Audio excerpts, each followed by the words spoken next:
Welcome to the GamerDad podcast, where we talk about all things Magic the Gathering. We strive to make things fun, fit it into our busy lives, families, keep things casual, and show you how you can too. I'm GamerDadBob, a 30-year MTG veteran who has played formats from Legacy to Standard to Commander. And honestly, I think I've fallen out of favor with constructed formats with the way things are right now. I can't really do Standard. I've lost the love for it, but give me those singleton and limited formats. I am here for those. Give me the draft. Tarkir looks amazing. We've seen our guests play some Tarkir and everything. I am an IT manager, lover of sports. The NFL draft is going on right now, and the FOMO is killing me a little bit. So, oh my goodness. Role-playing games. I'm a father of a 5-year-old, and he's been into Pokemon a lot lately. And predictably, and unfortunately or fortunately, his favorite Pokemon is Pikachu. Thank you, animated cartoon. All right. And I am Jessehogie. I'm also a nearly 30-year Magic the Gathering veteran. I'm a gamer. I'm a 2-time girl dad, and I am currently obsessed with the Oblivion remaster. Although, let's be real, it's more of a remake than a remaster because it is phenomenal. It's that much upscaled, huh? It's not even just upscale. Like, they changed the combat system. They changed all kinds of stuff. It's definitely a 100% remake. And well worth the $50. $50? For a game I never played? You sure? I would pay $100 for it. All right. Well, but I'm also obsessed with Elder Scrolls, so. This month's episode is called Building Community, and joining us today are some of my favorite builders of community. Our favorite builders. Sorry, Jesse, didn't mean to exclude you there. Steph and Brad of Steel City MTG, welcome. Hello. Oh. Hi, thanks for having us. Steph and Brad, or Brad and Steph, do you guys prefer who goes? Are we alphabetical? Is it... I think it's usually Steph and Brad. Steph and Brad? I mean, but we answered anything. Like Jim and Bob is good, and like whatever. Yeah. Okay, perfect. Steph and Brad are best known for cultivating community within the Magic Gathering community. They've been on Twitch lately streaming, kind of here and there, not exactly tough, hard and fast schedules, but they've already amassed over 330 followers on their Twitch. Their Blue Sky following is tremendous, with Steph weighing in at over 3,400 followers. Brad is over 1,900. Why are people following Steph and not you? What's going on there? I don't know. I talk more than he does, as it turns out. They have been trials and tribulations of marrying an extrovert, right? I love it. They have been guests on our Commander stream. They are all around absolutely delightful people to chat with. How's everybody doing? We're doing great. Yeah. Thanks for having us on. We're excited to be here. And you made us sound like way more important than we actually are. So thanks for doing that, too. It's my communications major and background coming out. You know here. what? I love it. I love it. So we first discovered Brad and Steph on Blue Sky, I think Twitter before the whole Blue Sky exodus. And I noticed more than anything was when you posted those PowerPoint slides on like, what do you actually call them? Do you call them PowerPoint slides? I call it Stephanie is really bad at short form written content and needs more space. And so, yeah, that's what it ended up turning into, just PowerPoint slides effectively with word vomit on them. Okay. It sent me down the rabbit hole on your account. I was like, what else does this Steph person do? What do they bring to the community? And I was like, man, they got a lot of followers and, interactions with other people, right? That's what you guys focus on. How are you seen in the community? Being a good human being, following that, you guys have plenty of Commander and gameplay tips and all kinds of other amazing content that's just there at our fingertips for everybody to view and be a better player, be a better person. Aww. So tonight, I want to get to know Steph and Brad a little bit better. So we're going to ask the hard questions like, what's your favorite archetype? What's your favorite musical? Do you have any? These are hard questions indeed. Yes. Do you have any Magic the Gathering influencers you borrowed from or look up to? And finally, the question on everybody's mind. What's the story with the legendary pink hoodie, Brad? Was it a white hoodie that got washed with red shirts? Well, we can go with that. I think that's a much more exciting story than the real one. I'm just going to start telling a different story every time. Just build the legend. Yeah. Build the legend. To start, your content and slides, it's so organized in the way that you build things out, from your little layers, 3 by whatever size, magic card size card, to your PowerPoint slides and everything else. So I have to know, I'm assuming you guys went to college, but I don't know for sure. What did you go to school for, and what do you do for work during the day? Like, what are your day jobs? Because there feels like there's some overlap here. Brad, I'll let you go first on that one. Sure. So I went to school for mechanical engineering and ended up in the subset of mechanical engineering, piping engineering. I started in oil and gas, just like designing like compressor stations and refining facilities. But now I am in essentially like pharmaceutical manufacturing. So I work for a company that like the owners of pharmaceutical manufacturing plants hire to design piping systems that they use to make their products, basically. That sounds a lot like the place that Jesse and I met. I was Like just where gonna we say worked that. together. Like, Oh, yeah? yeah, very, very similar jam. They make medical devices. Do you use SolidWorks all day? Is that what you work in? We primarily use Revit. I'm not He familiar says that with the one. grimace on his face, for Yeah. those of you listening and not watching, because he hates Revit. But that's okay. So fortunately, as an engineer, I do a little bit less of the like CAD work and more of like the back end design, Okay. like the high level decisions. But yeah, when I have to work in Revit, it's not my favorite. He has a fancy piece of paper that says other people do that work and not him. Yeah. Gotta love that. Steph, how about you? So my education background is kind of a crap. There's a lot there and not a whole lot of relevant things. Ended up my undergrad basically turned into a just generic liberal arts degree because I was like, I want to go to grad school and I know exactly what I want to go to grad school for. And what I wanted to go to grad school for ended up not being at anything to do with what I'm actually doing for a living now. So I went to grad school for higher education administration. I wanted to be the person that runs college things. I wanted to be like a dean or like a director of student life or a VP of something. That was like what I wanted to do. And then I married a mechanical engineer who started out in the oil and gas field. And guess what is not near oil and gas facilities where they hire recent graduate mechanical engineers? Colleges and universities. Unless I wanted to be like a resident assistant or something like that and like live on campus when I was like not about that life. So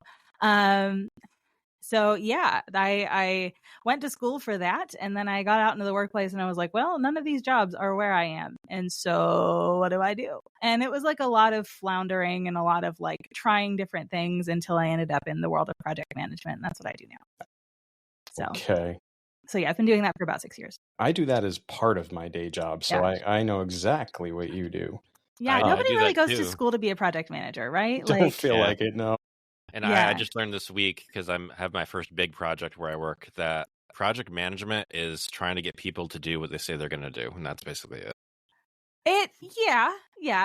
The scope is a little wider than that, but yeah. That's all I'm dealing with. To really, really simplify it. Okay. Uh-huh.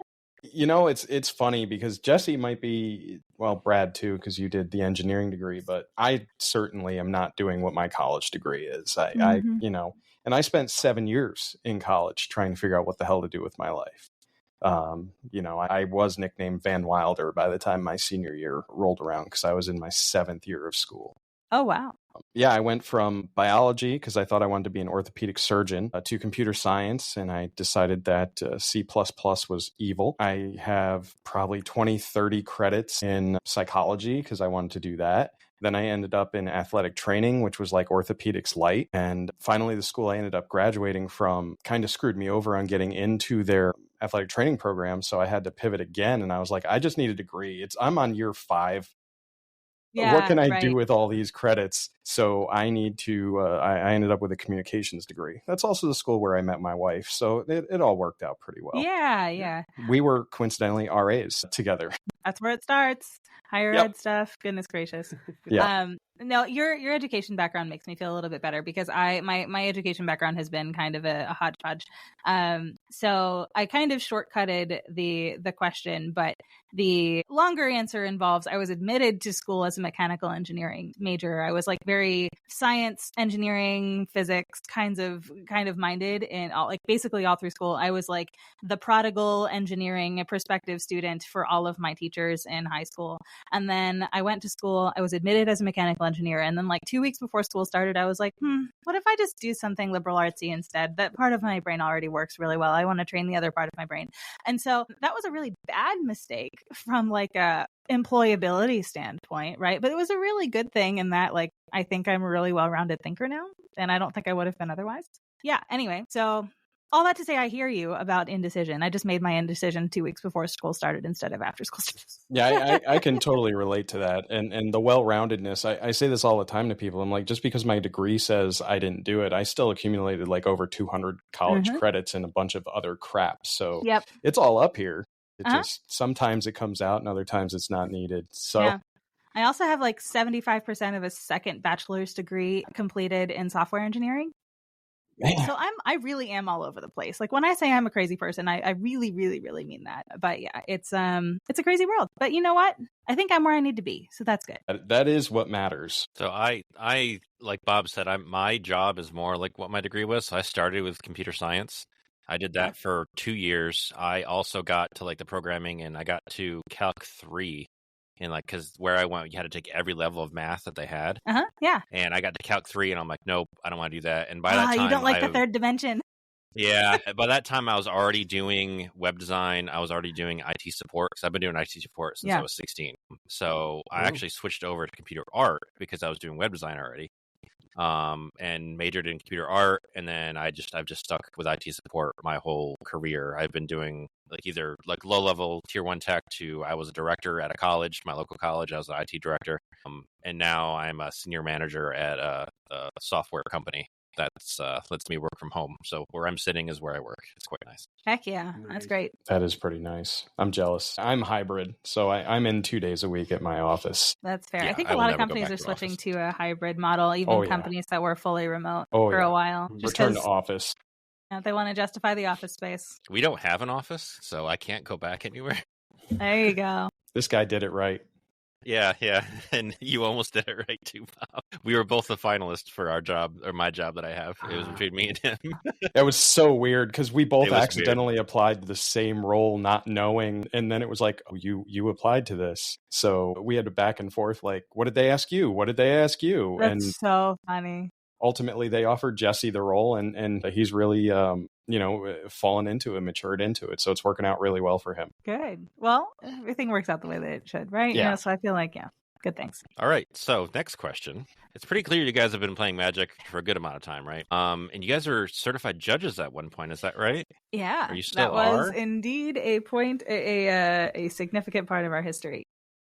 Are you still doing the judge stuff, or is that something you have to like recertify every year? Continuing ed. Yeah. Oh yeah, right.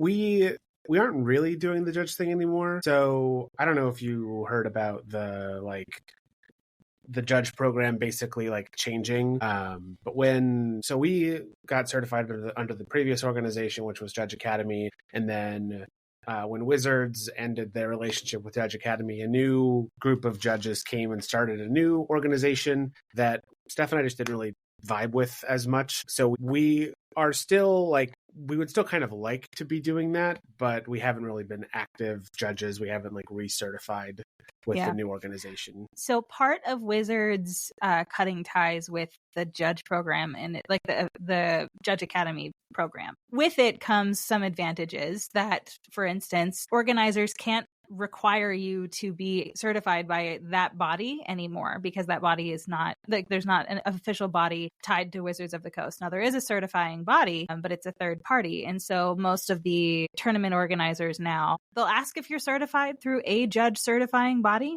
and if you say no, that you can still get hired for the event as long as you have demonstrated to any number of the people in charge that you know your stuff. So or you can pitch yourself well in the application. So you don't have to be certified by anybody to work an event. Yeah, and I really we really latched onto judging for local events, or building up our local community. So anyone that I would really want to work with already knows me. So they still have faith that I have the skills and the knowledge to judge an event. So it's a little less important to me to have a piece of paper with an active organization that says I know my stuff. We'll still get tagged by game stores in our area to hey, we have an RCQ coming up. Can one of you handle this? Usually it's Brad. And if it's a big RCQ, then I'll be his like secondary like floor judge person. He knows the rules better than I do. Really, just we'll just say it, call it like it is. But he's much better at like tournament policy and stuff than I am. And so yeah, he runs the show, and I'm his sidekick, or he just runs the show, and that's usually what we do around town. And we've never really been much for judging big events. I know a lot of judges really, really, really like those because it's like you get to go hang out with all your friends for a weekend, and the judge community just in general is really tight with each other.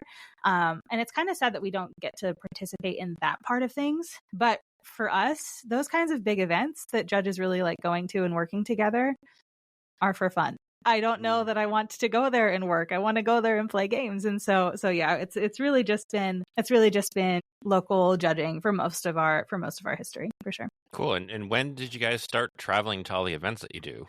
Like, you travel quite a bit. Yeah, like how did that kind of manifest? You're like, I'm going to hit up 20 events this year. I don't know. Am I exaggerating? I haven't counted. And honestly, I think if I did, I would be embarrassed. So it's probably a good thing that I haven't counted. But yeah, it started with, well, I guess we went to pre-pandemic. We like went to a couple like Star City Opens. Which we had a bunch of around us, right? Yeah. So like it was drivable. Go play Standard or something. That was like Concept Tarkir era of Standard. And then we kind of stopped. Like we would go to like PAX Unplugged, or when Eternal Weekend comes to Pittsburgh every year, we would go to that. We occasionally would get a Star City in Pittsburgh too. Like if something came to Pittsburgh, we would go. And then post-pandemic, when Wizards was talking about doing, Magic 30, this big convention in Las Vegas, we decided we wanted to go to it, and we had a fun time. And it was okay. Magic 30 was fine. Yeah, I mean, like the other events have been much better. I will say that.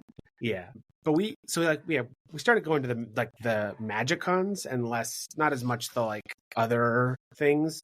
So we kind of got to watch the progression as Wizards was like figuring out how they wanted to. It got a little bit better with each success. The next Magic con. But yeah, then once we started like.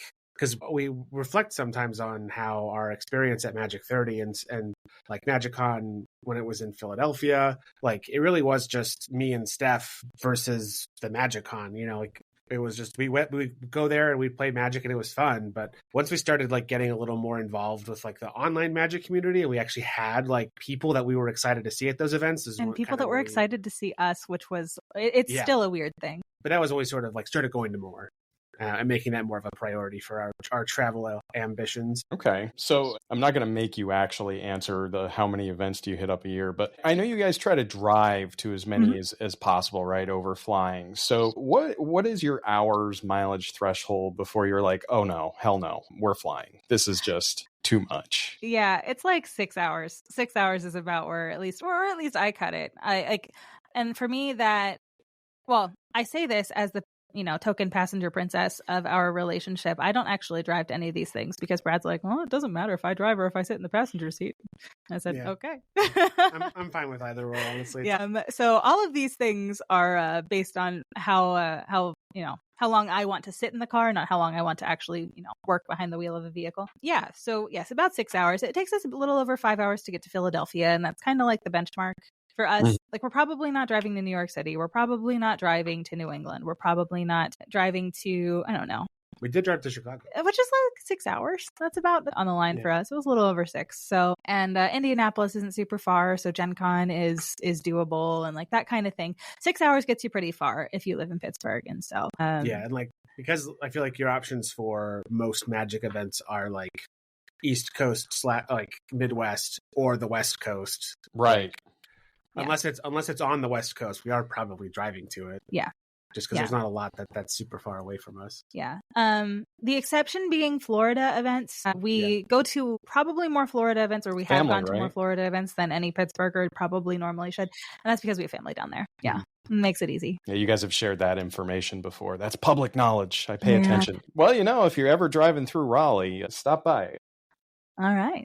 It's we're not too far from off the 95 corridor where I live these days. So when you guys go to events, and as you said, it's kind of evolved as you've gone and everything. And before we went on air, we were talking a little bit about MagicCon Vegas and Wizards is featuring you again as a creator. But what were your primary goals as you started, and how did those goals from each event that you went to kind of evolve from I just want to jam some cards to I want to hang out with my friends to talk us through that? You want to take this one, Brad? Sure. So yeah, I mean, like it when we first started, really all there was to do actually at the event was play Magic. The first time Magic 30 rolled around, you had to buy a specific package for X amount of dollars to have access to the command zone. And because we decided that was a thing we wanted to do, we tried not to leave the command zone when we didn't have to. So it really was just about play as many games of Commander as we could. We did a couple limited events. We really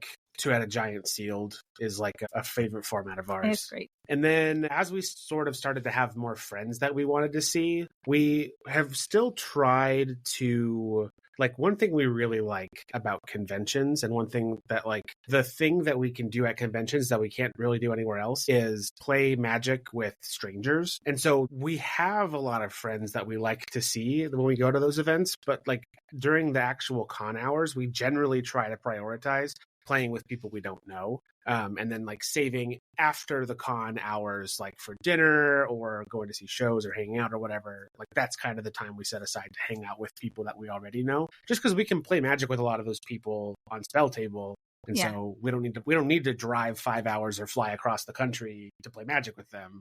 And that's not to say that we don't love playing with people that we know from the internet, because we do. But now it's definitely more of a balancing act than it was for us before. Before it was just play with strangers all day long. No, there was no questions asked. But but now it's okay, so we do want to balance some time a little bit. As we do want to play with our creator friends. We do want to have some fun social time with people that we don't get to see in person very often. So balancing that with our priority of meeting new people and playing games with new people has been fun. It's been a fun exercise, but I think we're doing it well. So sometimes when we go to those events where we weren't invited guests, there will be some expectations of us, we'll do a certain number of events, or we had a meet and greet in Chicago.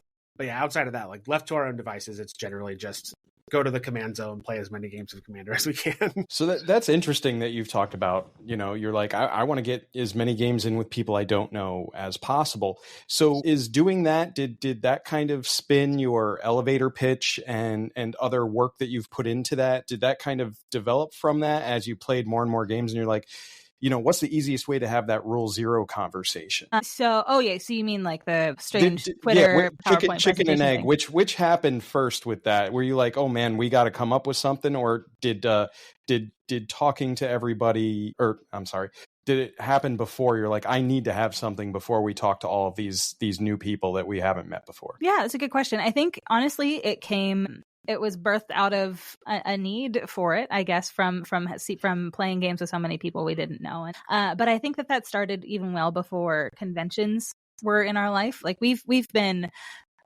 Commander playing Gremlins for a long time now, and so have gone to local game stores in our area, have made the rotation around various local game stores in our area. We're really involved in our local Magic community, and so there's a lot of game stores that are sad if they don't see us for a long time, and so we try to make our rounds a little bit. But that does mean we get to play with people, and it's been this way for years, that we play with people that we don't know relatively often, and so we kind of developed that skill set before we went into the whole Magic Internet world thing. But it was born out of necessity, for sure. Okay. Yeah, the kind of thing where we were doing it enough, giving the elevator pitch for our decks that especially on streams too, it just felt easier to just have a thing that I could there were some that I would play them enough, and I would give that elevator pitch enough that I basically had a script in my mind of these are the words I will say when I'm talking about what this deck does. Yeah, I think also it kind of we experienced a lot of bad elevator pitches from other players, and a lot of bad Rule Zero conversation initiations, and maybe not bad is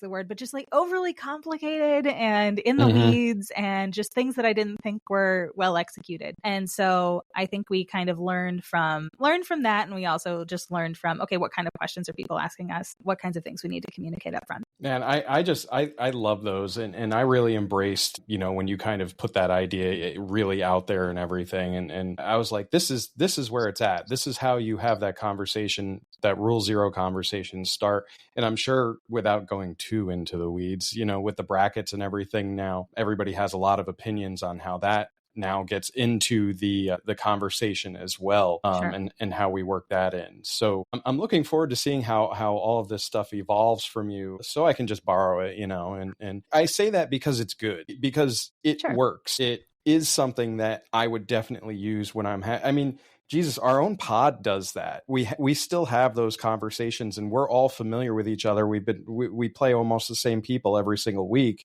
We still have to have those conversations like, I've updated this deck. Now it has a different line. I added this infinite combo. This is my basic gameplay loop or whatever. We still have to have that conversation as we're selecting our decks for the night. So as new creators ourselves, Jesse and I, we've been doing this, I don't know, probably consistently a year, I'd say at this point. So what advice do you have if I can convince Jesse to come to Atlanta with me, what advice would you have for us? Because I went to Amsterdam, repping my Amsterdam shirt, actually. Nice. I went to Amsterdam last year, and I just completely wimped out talking to any creators. I went with a buddy of mine I played Magic with, I went to college with. But I didn't know what to do. I didn't know what the etiquette is. I know Wizard says go play games, be visible and everything, but I didn't feel super comfortable approaching people mid-game. There was the meet and greets, which I had an opportunity. I talked to Voxy, I talked to Shivam at the meet and greets, but those also kind of feel so assembly liney, and it's awkward small talk sometimes. Shivam will weave a yarn. He'll talk your ear off. So that's a different story, right? And that's why he is who he is. Everybody was there for Voxy, and Shivam was like, yeah, nobody's here for me. It's fine. You can talk to me as long as you want. But what is the etiquette? I get different answers from different creators as well. How do you guys feel about that? I can take this one if you want, Brad. Yeah. So for me, I will say our journey with this was a little weird, and that I think we got really lucky in a lot of ways. We happened to meet Sheldon Menery at a local game store that we both went to in Florida. Brad's parents live really close to where he used to live. One thing led to another. We saw him at an event. We met people through him, and then those people. That's kind of where we kind of got started with knowing internet people and playing games on other people's streams. And so it was probably easier for us than it is for a lot of people. So I will say that. So take what I say with a grain of salt. But I do think it starts with being someone that other people want to meet. You know what I mean? Have your online presence be positive, have your online presence be encouraging, and also just have your online presence be genuine, right? And so if people meet you in person, you don't want them to be like, oh, they're very different than they are online. So I think it starts there. And then I think, when you see people on the internet or that you've engaged with on the internet at conventions, they can make the connection like, oh, you're this person. I've talked to you before. That's really cool. Hi, how are you? And then so you already have kind of that bridge built. But yeah, so just, be on who you are online. Make sure that is a reflection of who you want people to perceive whenever you go to events. And then, if you have good interactions online, that usually begets good internet or good in real life, I guess, interactions. So that's what I would say. I will say, though, we got really lucky. We got really, really, really lucky and kind of thrown into the deep end of the pool really fast. So this is the second interview we've done that have had connections with Sheldon. The Pendragon folks also did. I mean, Sheldon was he was everywhere in the community. He just cared about everyone. And I love that you guys are the second group of people who are like, yeah, Sheldon really ushered us into this. I just think that's so cool. Yeah, he was very kind to us. Our very first interaction with him was at a Magic event, and he just brought commander decks, and he was like, "Hey, I said I wanted to play a game with you. I'm going to bring these precons. You and we're all going to sit down together with my friend. I don't know who the friend was, but we're all going to sit down together with my friend, and we're going to play a game." And then he just let us keep the precons afterwards, and we kept in touch. And yeah, he was great. Miss him a lot. Wow, man. Yeah, we did lose a titan in the Magic community there. Yeah, for sure. So if you guys are mid-game, is that cool for me to be like, hey, I love what you're doing? Or is that annoying or distracting? Where do we, and I feel like that's deeply individual, but what do you guys get when you're out in the wild like that? So yeah, it is deeply individual. I will talk to, a rock. If you hand me a rock, I will probably talk to it. So like I am good with talking in just about every scenario, but I do think that there are definitely some creators who or some people who, if they're in a game, maybe don't bother them. But I think for me, at least, my rule is like, if I'm actively engaged in a turn where I need to, if I'm like actively, if I've got cards in my hand and I'm playing and I'm like that's probably a little different than if it's like player 3 across the tables, second 10-minute turn, and I'm sitting there twiddling my thumbs anyway. I would love it if people came and talked to me during that time, right? So I think it's a little bit of reading the room. What do you think, Brad? Yeah, I find I'm probably more prone to want to be approached like when I'm sitting down. I think if I'm like walking somewhere, then that kind of like interrupts my flow. It's because you want to be somewhere else and not because you want to be where you're at right now. So like I'm not as but honestly, like the idea that people want to stop and talk to me is still a weird thing. Like there were a couple people at Vegas that like just, we were going somewhere or playing a game and they walked up to us. Oh my gosh, I've seen you on the internet. That's so cool to meet you. And like, it was just, I think I'm at the point in my life where literally whenever I will be okay, because it's just still so strange to me. So what gave you guys the inspiration for doing the one-on-one sealed stuff that you guys do? Bob and I have kind of stolen it, and we love doing it. We usually do it on Fridays. Like lately we've been doing a Mystery Booster 2, and then we switch and do Dominaria Remastered, like we kind of off and on between those. So what kind of gave you guys the inspiration to start doing that? That was all Steph. Okay, sure. I get. Yeah, play with your packs, right? Yeah. So well, the idea was, actually it was Mystery Booster 2 that when it came out, so Brad and I had a ton of fun playing limited events with Mystery Booster 2. It is a great product, and like playing games with it is just so much fun. But I saw so many people buying it and just cracking the packs and not playing games with them. And I was like, but please. Their response was, I don't have 7 people to draft with. And so I was like, but you don't need 7 people to draft with. I promise you could just have a buddy and that's all you need. And so, yeah, that was kind of what beget our 1v1 limited format streaming thing. Just to demonstrate to people that like, you don't need a full pod of people to draft with in order to justify playing with your packs. Like, if you want to rip your booster packs, do it. But like, play some pack wars or something. Or like, I don't know, play Pygow or do a Winchester draft or do something with them because they're game pieces. Not all of them are game pieces now, I guess. Collector packs are not quite game pieces. But No. But yeah, booster packs, the draftable booster packs should be treated like game pieces and not like lottery tickets. That is what we think. Yeah, 100% agree. I have so much fun watching your streams. Even the 5-color pile that we made you make the other night. Oh was my just, goodness. That was awesome. So many pangs of regret for doing that, but that's okay. Easiest channel points I ever earned. Thanks, Brad. Yeah, right. Yeah.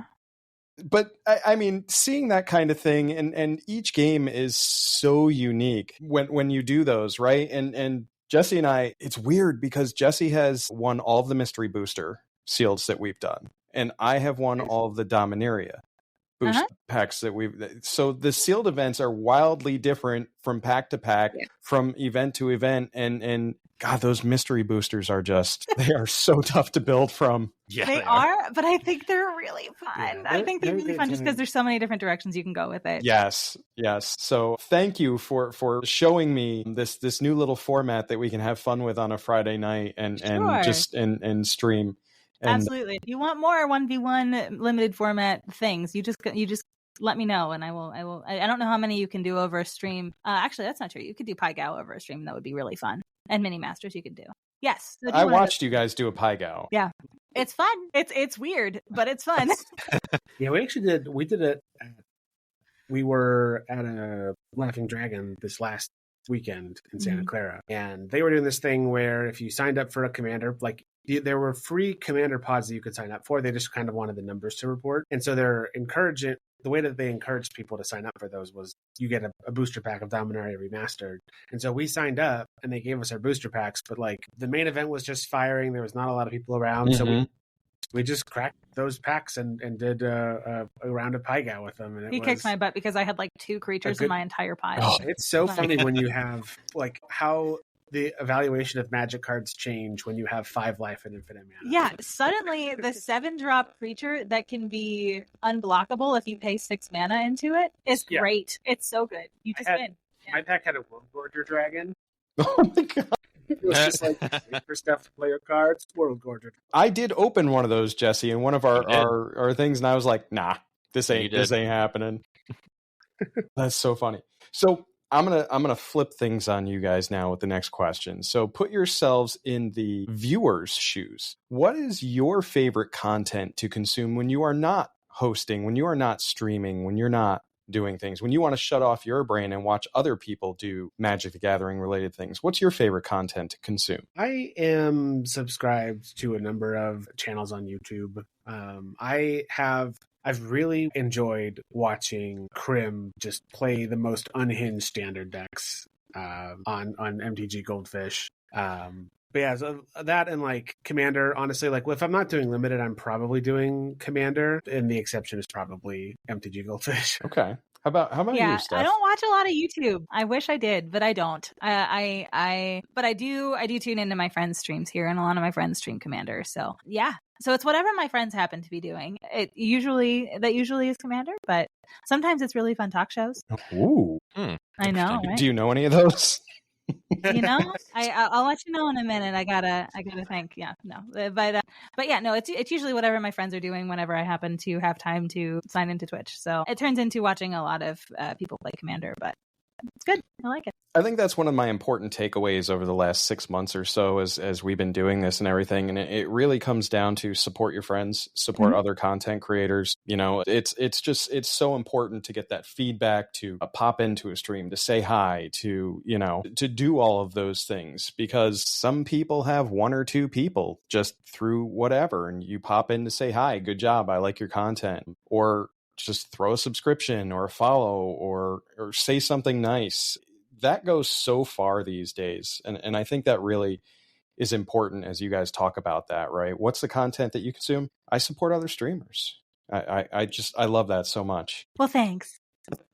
So this is the part of the podcast where we play a little game that we call, is it song lyric, or is it card flavor text? Okay. So Bob and I have a list of song lyrics and flavor text that we've kind of been going through, and we just read it out and try to guess which is which. We don't guess now. We kind of wait until the end of the cast. We let it breathe. Yeah, we let it think about it. Hold ourselves accountable. We don't look it up. You guys are more than welcome to join if you want. If not, that's fine too. Bob, do you want to go first? Yeah, sure.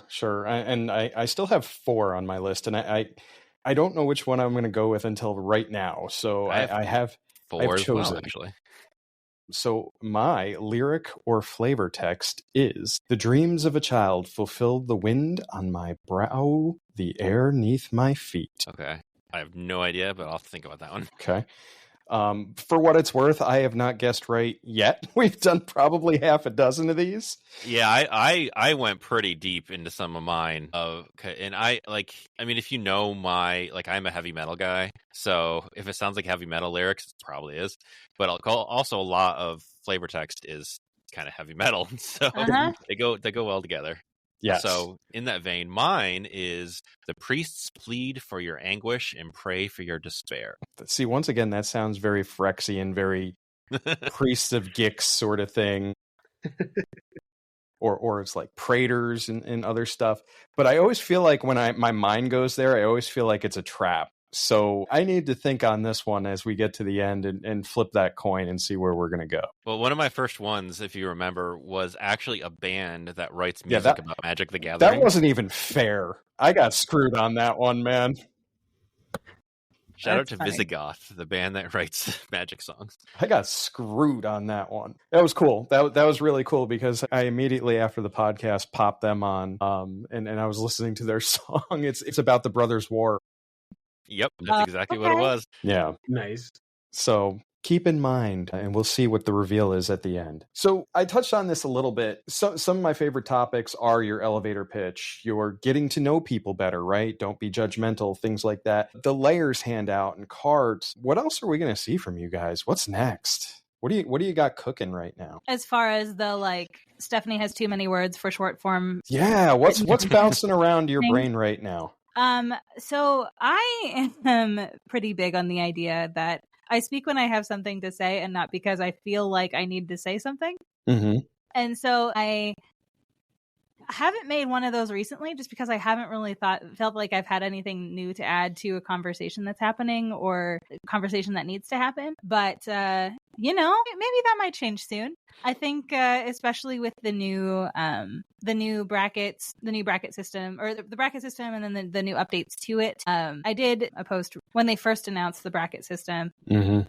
About things that you could swap into or out of your deck for some of the cards that are on the game changer list if your deck is rated higher than what you think it actually plays at, and not sacrifice a ton of efficiency. So I might do that again, and I think I've got some good swap recommendations, because I know for me, I have a lot of the game changer cards in my decks are in decks that I think need the support. Like they have concepts that are either overly restrictive or uncommon, or just don't have the big punchies that they need to get to the end without some extra power in the support cards. And so those are the kinds of decks that I typically will put the game changers in. And those are the kinds of decks that get kicked up to like tier 4 whenever they make announcements like this that aren't meant to play at bracket 4 tables. And so I know it's a struggle for me, and so I figure that might be a struggle for other people. So maybe that'll be something that I talk about soon here. But I like that. I had a couple decks go from 2 to 3 with the latest update, which was kind of frustrating for me because I was like, these still don't really play at a 3.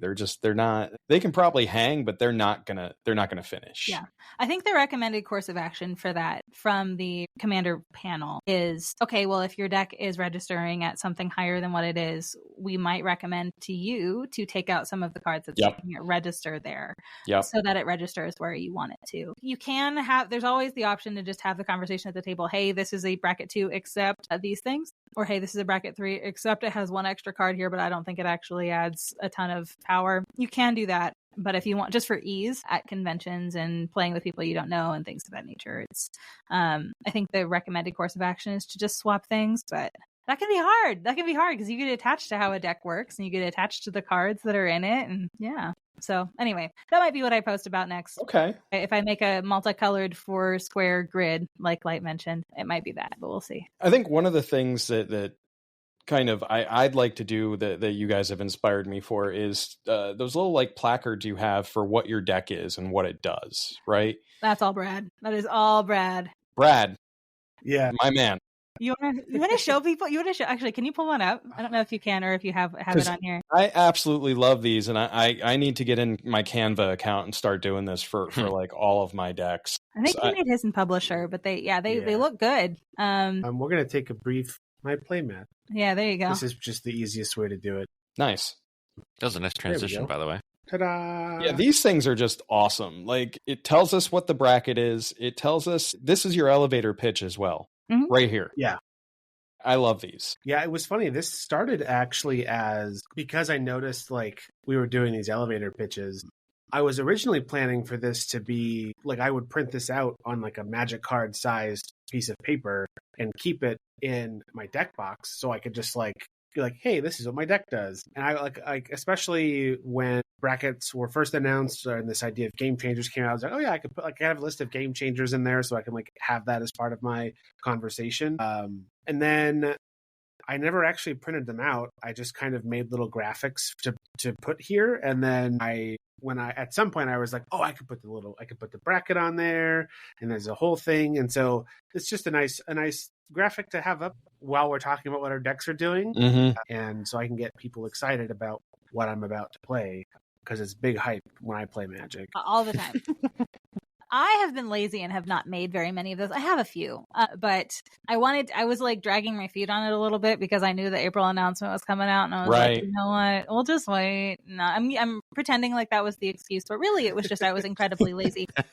But yeah, so I think now that the dust is kind of settled on that announcement, and I kind of we've made some swaps in our decks to make things sit where we want them to. Turns out Orim's Chant is a really good card, and if you can't play Teferi's Protection, Worm's chance fine. There's probably just one player you're worried about anyway. So And no damage and silence, right? right, yeah. So and that's not on the game changer list. So things like that we did some swaps for, and things that were just sitting in our binders anyways. Yeah, so I gotta make some updated things here so I can hang with Brad's awesomeness. But yeah, I really like those. I want to find a way to like fit that into like my one of my scenes, like with every deck that I have, like just have that up for everybody to see and be like, what is Bob playing? What the hell is he doing? Well, that's what the deck does, right? It's not a traditional blah blah blah deck or whatever. Mm-hmm. You know, I think that's one of my favorite things that you guys do right now that I'm going to try and borrow that from, especially as you said with the April stuff shaking out. I don't see them making any major adjustments for a while now. And we know that we're not going to get any bans or unbans for a year, I think they said. So yeah, we're in a good spot to do all that stuff again. Yeah, so I feel a little bit more confident about things. Well, not confident, but stable. I guess things feel a little more stable. So, yeah. So who are the creators that you guys look to for inspiration and that got you guys really going and doing what you're doing now? Who gave you that push to start streaming on Twitch? Oh, gosh, everybody. Okay, that's fair. Not everybody. I'm being hyperbolic, but really, we just streamed on other people's like channels a lot. I'll give a few of them a shout out here. Trivial Encounters, Alex Arnett, he's just an absolute angel of a human. Was always really kind to us. Always had us on his stream. Beth had us on her stream a couple of times. The Commander Rules Committee, when they had us on their stream a couple of times. There's all kinds of really great creators out here that are doing some really awesome things that have asked us to be a part of it at some point, and we're just really grateful to those people. And so that's kind of so being on those channels and streaming with other people, I think I counted at one point we've streamed with like 40 different creators or something like that throughout the last couple of years. I believe that. Yeah. So I think it was just, we got a lot of, so when are you going to make content? Because our like little elevator pitch for ourselves at the beginning of the stream was like, we don't do content, we just fill seats. We are professional butts and seatsers, and that's really it. And people were like, well, you should make your own content. And that was another thing too, where I kind of struggled with it because there's a lot of really great Commander content out here right now. And Brad and I play a lot of Commander, and that was like our most common thing. That is in fact the pipeline. Light agrees. But I wanted to, if we did make content, I wanted to make sure that we had something interesting to add to the conversation of whatever we were making content about. I think just more noise about the same things is not exactly helpful, right? And so we wanted to make sure that we had something new to say, or something like a different position on something, or a different way of presenting something before we went into the content world. And turns out being angry that people were opening Mystery Booster 2 packs was enough of a push for that. So okay. Yeah. Okay. I mean, I'm good with that. Sometimes just inspiration strikes. For me, it was, I can do that stuff. I have a communications background. I know how to do this stuff. I know how to produce things. I can do this stuff. I don't have the time to edit or the taste for that anymore. Good Lord. Kudos to all the editors out there who do the video stuff. That's so much. And I don't have the time for that. But like, I was like, I can do all this stuff. I can do it live. This is great. And Jesse's like, we should do a podcast. Sounds good. Yeah. We'll give our boomer takes on Magic the Gathering. Perfect. Love it. Love it. All right. Are you guys ready for the hard questions now? Space. Okay. All right. Yes. All right. You guys post a lot about singing show tunes to stay awake during long car rides. I have seen these posts. They exist. My college degree says I have a theater minor, but musicals were not ever really my jam. I see. What are some of your favorites, and what would you recommend that I broaden my horizons by seeing? By seeing or by listening to in the car? Those are two different answers. So I would probably have to be a see it first kind of person before I start listening to the songs. Like Hadestown. Hadestown. Okay. Yeah, Hadestown was a great show. Is a great show. Yep. I don't even know that one. I don't it's either. Great. I won't spoil it, but it's a Greek mythology thing. It's a retelling of I'm in. It's very good. I'm in. We'll see if that's But it's one that you have to see, not one that like if you hear the soundtrack before you see it, it's kind of lame. Mm-hmm. But like the choreography is really good. I think they do. I have a whole soapbox about it, but I think the production's great. Like the last, I like the musical talent in that show, especially the one we saw when it came to Pittsburgh. It's harder for us to like sing in the car, and so like for that reason, it's not like one of our go-tos for that. But like seeing it is really cool. I like listening to this. Well, I like the soundtrack. I don't listen to it a ton because I can't sing it very well, but definitely. Yeah, but nobody cares if you're singing in the car. There's no judgment zone in the car singing. Well, it's just the kind of music, like I don't know. It's very technically proficient. I see what you're saying. And I just can't do it. It's a great show, though. Yeah. I promise you it's really good. If you're going to see something live, Hadestown's a really great one to see. Yeah, like, as far as ones that are on right now. The last musical that I saw was Spring Awakening, and that was like 20 years ago. I saw the Lion King when I came to Proctor's here. Nice. I used to work. Fun fact, I used to work there. Yeah.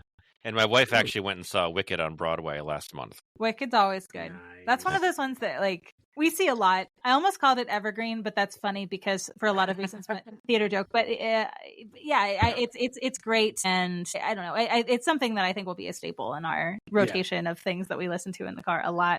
I think if you're a show that I would recommend, I don't know that you popular from a see it live, but on Netflix there's a musical called Tick Tick Boom that is very good, and that is one of our go-tos. That's a car singer. That's a car singer. But yeah, you can watch it on Netflix. I think it's still on Netflix. Yeah.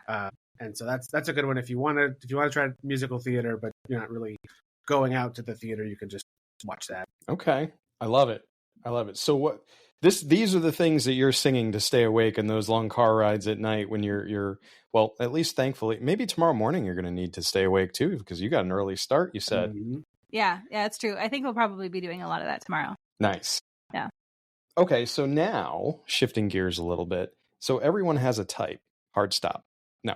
I'm an Esper control player. I've always been kind of into the Esper shard. I blame Shards of Alara because that's when I started playing Magic again from the Ice Age days when I started and learned how to play the game. And I've got a touch of Izzet Storm in me from time to time. I love a good combo deck. Jesse is a Jundamount kind of guy with an Aristocrats sort of sub-theme. And he'll go into aggro gameplay as well. So what are some of your favorite deck archetypes? What do you find yourselves building more and more again? Because every time I try to build a new commander deck, it's like, this is a control shell, Bob. Stop. Do something different.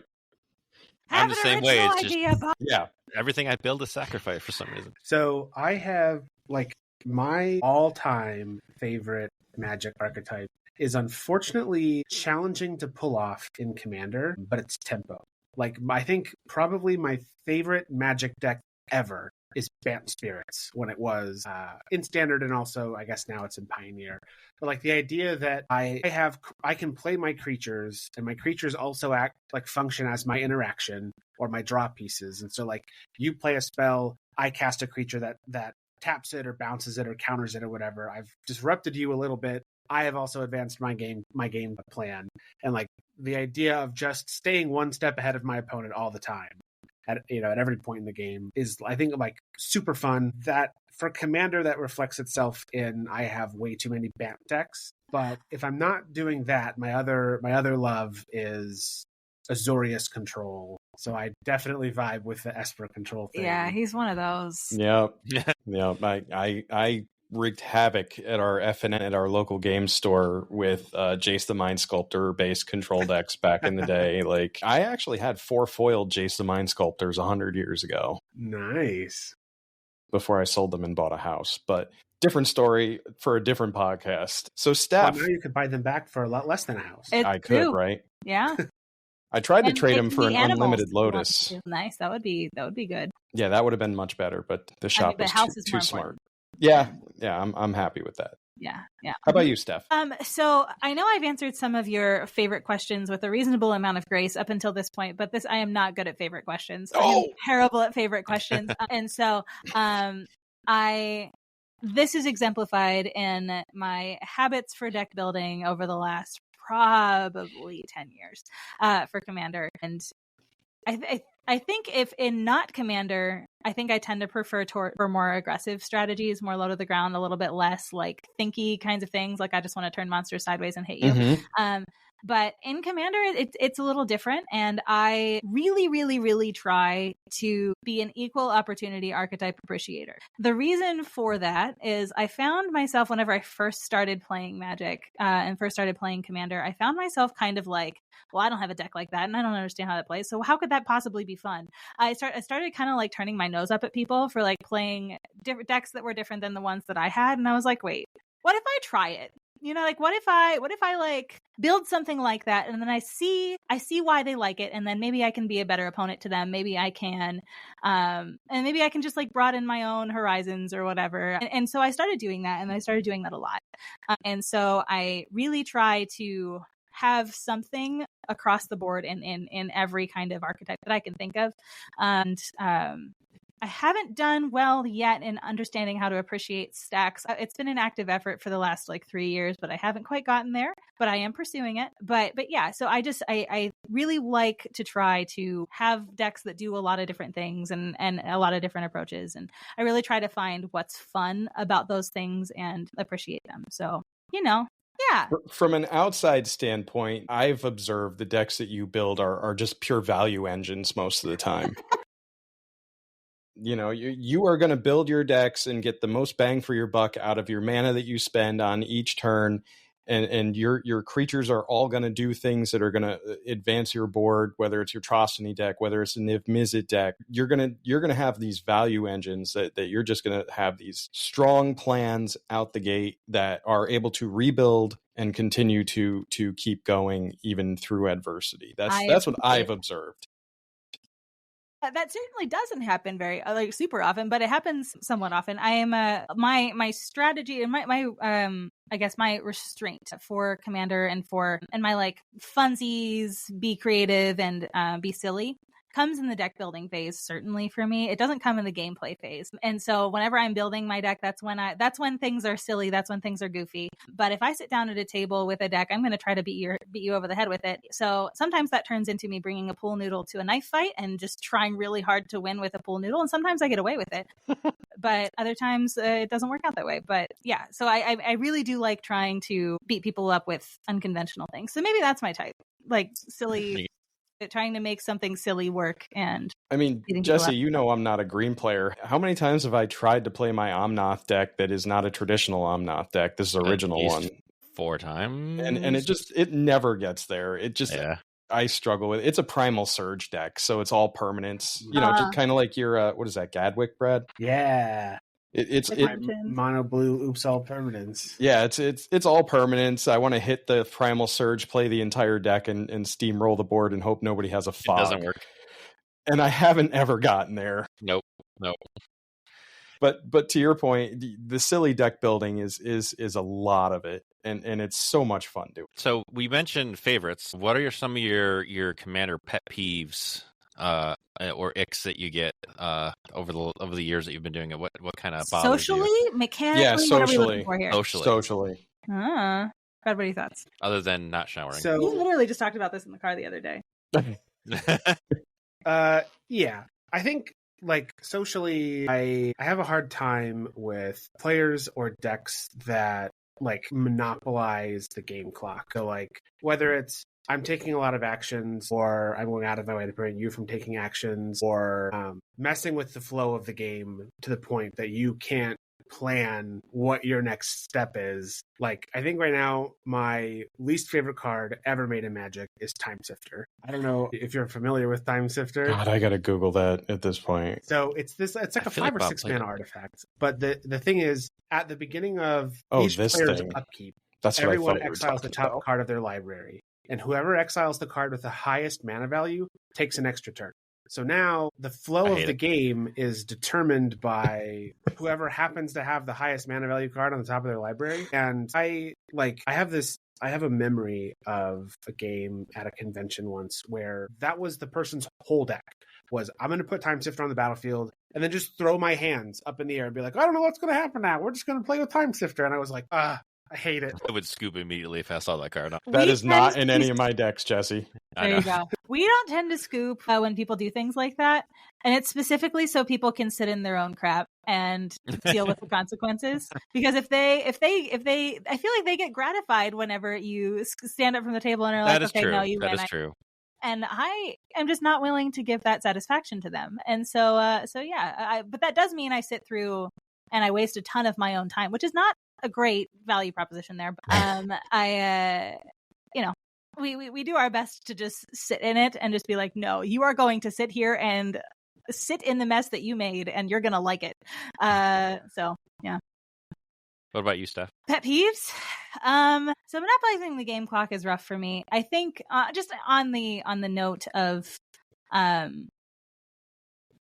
like Time Sifter, removing players' agency and like straight up chaos strategies without a way out or without a way to break parity is really hard for me. Just because I am a really strategic thinker about playing games, and whenever I'm sitting down at a Magic table, I'm always trying to figure out, okay, what is this person probably going to do, and what is my best reaction to that, or how do I set myself up to be okay if this person does what I think they're going to do, and that just all goes out the window. You can't plan at all if people are just hardcore in chaos strategies. And so for me, that kind of takes a little bit of the fun out of the game.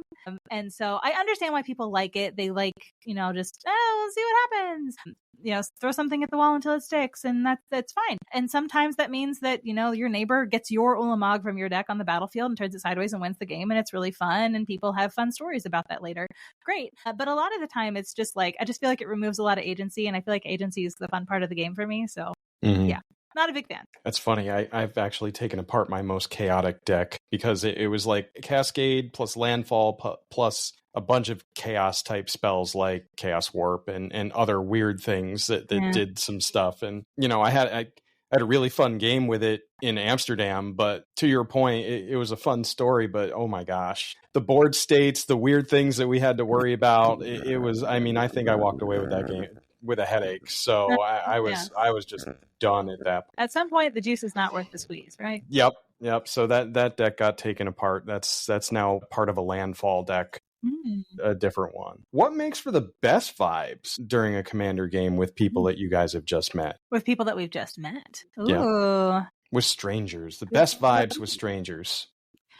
So I found that you can cover a lot. You can really setting the tone at the beginning of the game, I think matters a lot. And because I feel like a lot of, at least from what I've heard, from my experience and from what I've heard other people talk about, a lot of the feel bads come from mismatched expectations. And so taking the time ahead of the game to talk about what kind of game we want to play, specifically asking are there things you don't want to play against, and choosing decks to avoid other people's pet peeves, but also not step on other people's strategies. I feel like there's a lot that you can do at the beginning of a game or before the game starts to sort of create an atmosphere that encourages people to have fun and I don't want to say be on their best behavior, but if you express at the beginning, hey, this is going to be fun, we're going to have a good time, and all of us are going to have a good time, I think that helps people have a good time. On that note too, I think thinking less about power level whenever you're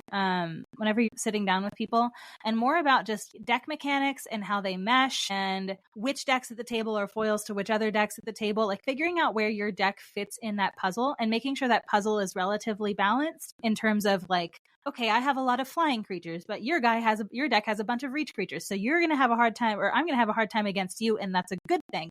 My deck is really top end heavy, and I have a lot of really big splashy spells. Maybe I fold to the control deck that's across the table, but I do really well against the other two players. So just kind of making sure that at the table, there's someone that can keep you in check. And then there's some players that that are going to have a problem with you. A balance of that, I think, is really good whenever you're thinking about deck selection. And so often when we sit down with players, especially ones that we don't know, and they're like, hey, I really want to play my Hazel deck, or I really want to play my, I don't know, insert precon here deck, insert new commander here deck. We typically will ask a few questions about what it does, and then find decks that we think will not necessarily foil it, but like do well alongside it, or that it can foil one of our decks, such that if there's a good tug of war, I guess, in the game, there's a lot of back and forth rather than just one person steamrolling everybody. And thinking about games in terms of what's good for the whole table and what will make a good game for the whole table, I think has been really helpful. I think even our pod struggles with that, Jesse. I was just going to say that we struggle with that quite a bit. We talk a lot about, lately at least, as we've talked more, about having a good puzzle to solve, whether it's a board state, whether it's one deck that can be that puzzle to solve and everything. We talk a lot about that, and we talk a lot about, I think Light even mentioned it earlier in chat, is, Sheldon said, I want a game to last 10 turns and everybody to do their thing. That's something we've been trying to strive for more and more with our deck selection, how we're building our decks, what the intention is with the decks that we're throwing together for our pod and everything. And I think those kind of games make for the best vibes. And a lot of what you guys talk about here is having that conversation ahead of time so that you can make sure. It sounds like Steel City makes sure they make those vibes happen, right? That's what I'm hearing. Yeah, so for us, it's less about. I mean, we bring like 16 decks with us to conventions. It's absurd how many. It's unnecessary, but we bring a ton with us. But the reason is we want to be able to be flexible when we sit down at a table, and we want the players to be like, hey, I want to play this deck, and I want to play this deck, and then Brad and I can kind of look at each other and be like, okay, what would go well with those things, and what would make for a good game, and what would be challenging for me to face against that, and like we kind of have like this like unspoken conversation, and we kind of like. Yeah, we choose decks based on that. But I think, honestly, more than the actual execution of that, I think the important thing is just the mindset of being others focused at the table and being focused on the players or the experience of the people at the table in equal measure with, if not more than, your concern with your experience and your deck doing the thing. Being focused on just the mindset of let's all have a good time here instead of just let me have my deck do the thing, I think really adds a lot to, or really contributes to positive gameplay experiences across the board. We play with a ton of new people all of the time at events and at game stores. I can count on one hand in the last 5 years how many bad games we've had. So that's a testament to how you guys have your Rule Zero conversations. More people should be like that. Yeah, I was just going to say that too, Jesse. I think that's a level of maturity a lot of Magic players haven't hit yet. Also, I think to your point, a lot have, but some just have not had that. Right? I built this deck to win, so I'm going to win at all costs, and I don't care about other people's experience. This is my Grand Arbiter Augustin deck, and it's the no fun deck, and if you don't want to play against it, too bad. I think it needs to be said that's when you don't play that game. You have that conversation and you just don't play that game. You find a different table, you find more people to play with, and that's confrontation, though. That's hard for human beings, so we don't like doing that. I mean, I don't think it's super hard. I don't think it's a super unreasonable expectation for people. We literally sat down this past weekend. We were walking around. It was like one of the last games on Saturday night when we were in Santa Clara at the Laughing Dragon event. And we were walking around with our little sign that said, hey, we're looking for 2 more players for Casual Commander. And then one guy was like, I'll play. And he was sitting with a bunch of his friends. And they were like, dude, what are you going to play? You only have a CEDH deck that you just top 10 to the 5K with. And he was like, I mean, I can play it. I can play it in the casual pod. And they were like, are you serious, dude? And then there was another guy that was there. He was like, can I borrow a deck? And I was like, yeah, you can borrow a deck. And he was like, all right, I'll play. Because all he had was CEDH. And so they sat down at a table with us. The guy sits down with his CEDH Ur-Dragon deck. And his friend grabs a deck of ours.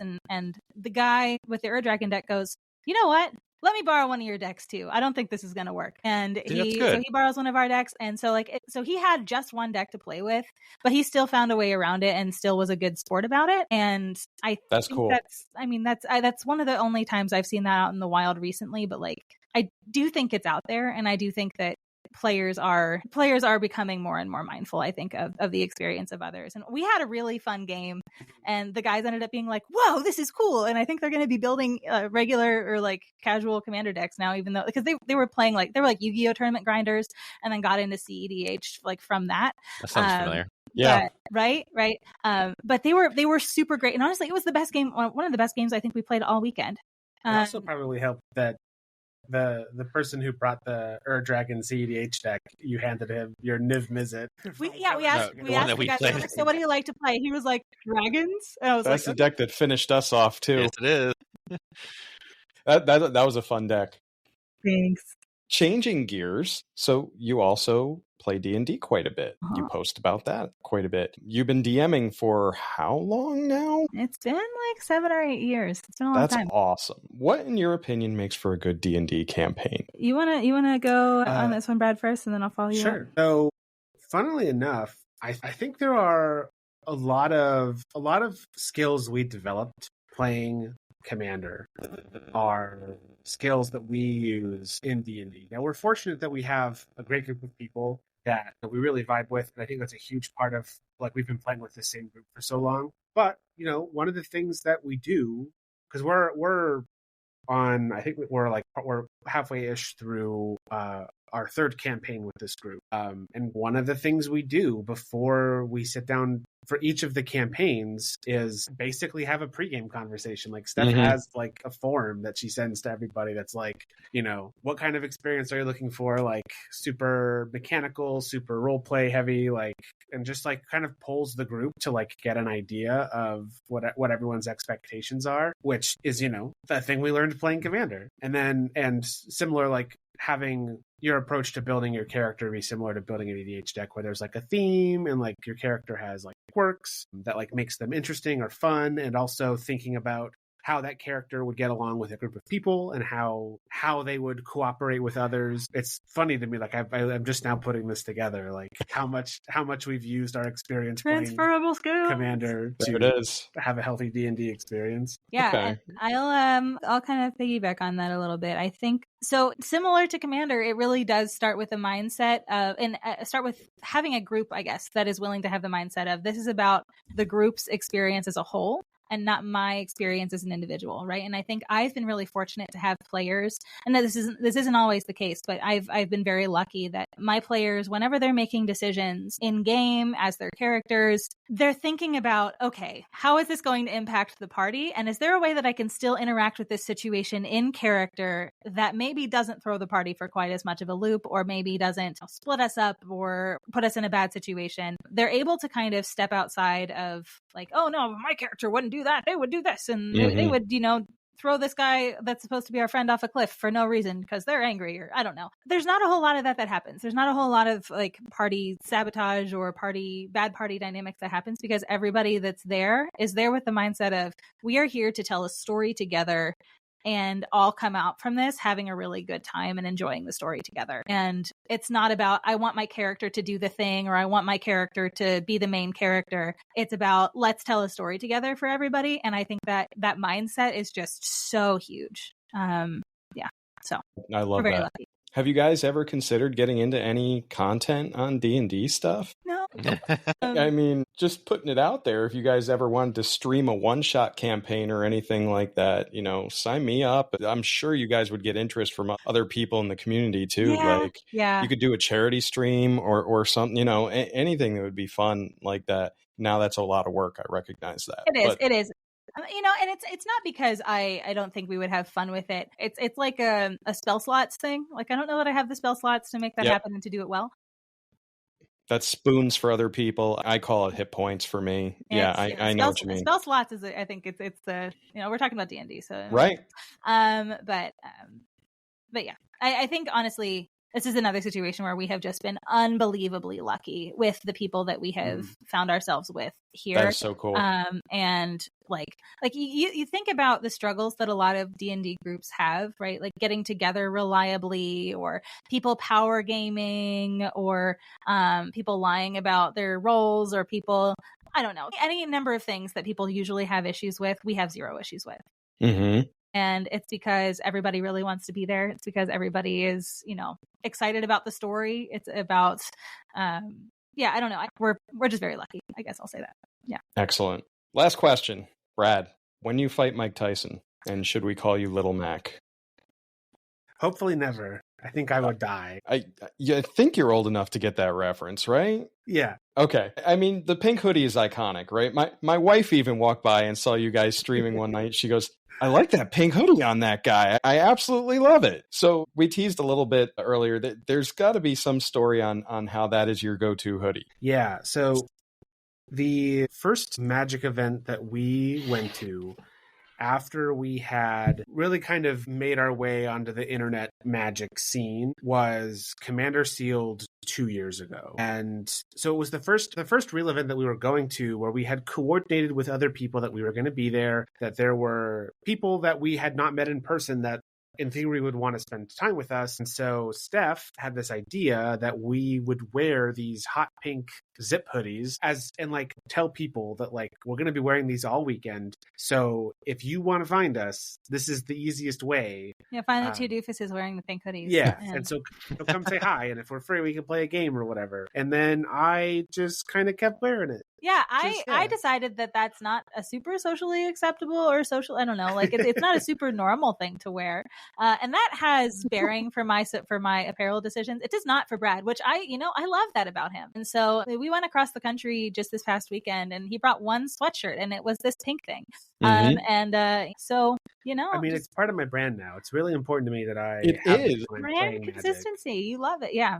Yeah, I'm not kidding when I say that this is an iconic hoodie for Steel City MTG. I mean, that's it. We got to get some hoodie tokens or something, or some Brad tokens next. We need to get stickers. We need to get hoodie stickers. Some hoodie stickers, I think, is where we got to go. Listen, guys, we've taken up an hour and a half of your night. I really appreciate you hanging out with us. We got to do the song, lyric, or flavor text. Oh yeah, that's right. I was just gonna say we have one more thing. Oh, do we? It's like the Apple events. One more thing, and that is our song lyric thing. So Jesse, do you want to repeat yours? I'm going to. I just need to remember what the hell one I read. The dreams of a child fulfilled, the wind on my brow, the air neath my feet. That sounds like lyrics to me.